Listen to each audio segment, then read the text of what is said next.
तो दोस्तों HDFC life insurance company ने अपने क्वार्टर वन के नंबर को डिस्क्लोज कर दिया है। तो चलिए देखते हैं क्या है क्वार्टर वन के नंबर्स के अंदर, क्योंकि नंबर्स देखने में तो अच्छे लग रहे हैं। कैसे क्या है चलिए देखते हैं।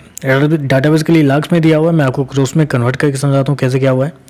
पिछले क्वार्टर की बात करें तो पिछले क्वार्टर में कंपनी के टोटल इनकम की बात करें तो टोटल इनकम कंपनी का 21,470 करोड़ के आसपास पिछले साल मात्र 6,636 करोड़, जबकि अभी देखें तो बढ़ के 23,242 करोड़ के आसपास आपको देखने को मिला है। तो साल दर साल देखें तो साल दर साल कंपनी के रेवेन्यू के अंदर एक बेहतरीन तेजी आपको देखने को मिली। 4 गुना कंपनी का जो टोटल इनकम है वो बढ़ता हुआ देखने को मिला है। जबकि क्वार्टर जाते हैं तो क्वार्टर भी अप्रोक्सीमेटली 9% के आसपास का टोटल इनकम के अंदर बढ़ोतरी देखने को मिल रही है। चलिए कंपनी का नेट प्रीमियम इनकम देखते हैं वो क्या है, क्योंकि बेसिकली कंपनी का मेन रेवेन्यू तो वहीं से जनरेट होता है। तो नेट इनकम की बात करें तो पिछले क्वार्टर में 19,468 करोड़ कंपनी ने जनरेट की, तो पिछले साल 9,870 करोड़, जबकि अभी देखें तो 11,507 करोड़ के आसपास है। तो कंपनी का जो नेट इनकम जो है वो पिछले क्वार्टर से आपको गिरता हुआ देखने को मिला है। जबकि साल दर साल देखें तो साल दर साल बढ़ता हुआ भी देखने को मिला है। अप्रोक्सीमेटली 20% के आसपास की तेजी है, लेकिन पिछले क्वार्टर से देखें तो पिछले क्वार्टर से एक अच्छी खासी गिरावट आपको देखने को मिली। अप्रोक्सीमेटली 40% के आसपास की गिरावट है। तो कंपनी का रेवेन्यू कैसे बढ़ गया, तो कंपनी का रेवेन्यू बढ़ गया कंपनी के इन्वेस्टमेंट से।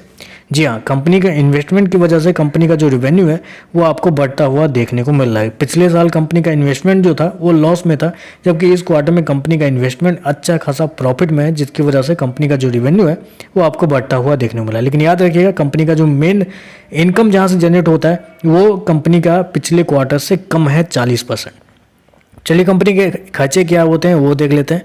पिछले क्वार्टर की बात करें तो पिछले क्वार्टर में कंपनी खर्चे अप्रोक्सीमेटली 20,896 करोड़ था, पिछले साल 6,427 करोड़, जबकि इस क्वार्टर में कंपनी खर्चे 23,030 करोड़ के आसपास आपको देखने को मिले। तो खर्चे भी देखें तो खर्चे भी इस क्वार्टर में ज़्यादा आपको देखने मिले पिछले क्वार्टर के कंपेयर में।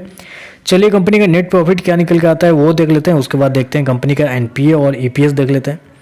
पिछले क्वार्टर की बात करें तो पिछले क्वार्टर में कंपनी का प्रॉफिट अगर देखा जाए तो अप्रोक्सीमेटली 361 करोड़ के आसपास, पिछले साल भी 361 करोड़, अभी देखें तो 416 करोड़ के आसपास कंपनी का प्रॉफिट आता हुआ देखने को मिला है। तो कंपनी का जो प्रॉफिट है वो पिछले क्वार्टर और पिछले साल से आपको बढ़ता हुआ देखने को मिला है। हालांकि मैं आपको याद दिलाना चाहूँगा, मैंने आपको क्या बताया कि कंपनी का जो रेवेन्यू है वो लार्ज स्केल पर साल दर साल बढ़ता हुआ देखने को मिला है, मतलब टोटल इनकम। लेकिन जब कंपनी के प्रॉफिट के अंदर जाते हैं तो यहाँ पे कंपनी का प्रॉफिट ज़्यादा नहीं दिख रहा है। एक आप सरप्राइज है यहाँ पे, थोड़ा सा आप गौर कीजिएगा। चलिए कंपनी का EPS क्या है वो देख लेते हैं, उसके बाद NPA देखते हैं। EPS की बात करें पिछले क्वार्टर में 1.70, पिछले साल 1.71, अभी देखें तो 1.94 के आसपास है। तो कंपनी के EPS के अंदर एक अच्छी खासी सुधार है पिछले क्वार्टर पिछले साल के मुकाबले। NPA की बात कर लेते हैं तो पिछले क्वार्टर में कंपनी का ग्रॉस NPA अगर देखा जाए तो ग्रॉस NPA 1.168, पिछले साल 1.23, अभी देखें तो 1.168 के आसपास है। तो ग्रॉस NPA के अंदर भी साल दर साल देखें तो एक तेजी आपको मतलब गिरावट आपको देखने को मिली, जबकि क्वार्टर ऑलमोस्ट फ्लैट है।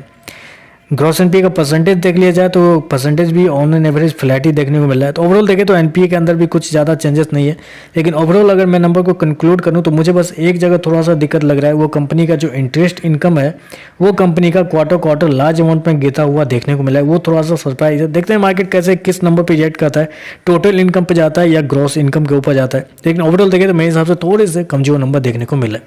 तो बस आज के लिए बस इतना ही। वीडियो पसंद आए तो लाइक कीजिएगा, साथ में साथ चैनल को सब्सक्राइब जरूर कीजिएगा। धन्यवाद।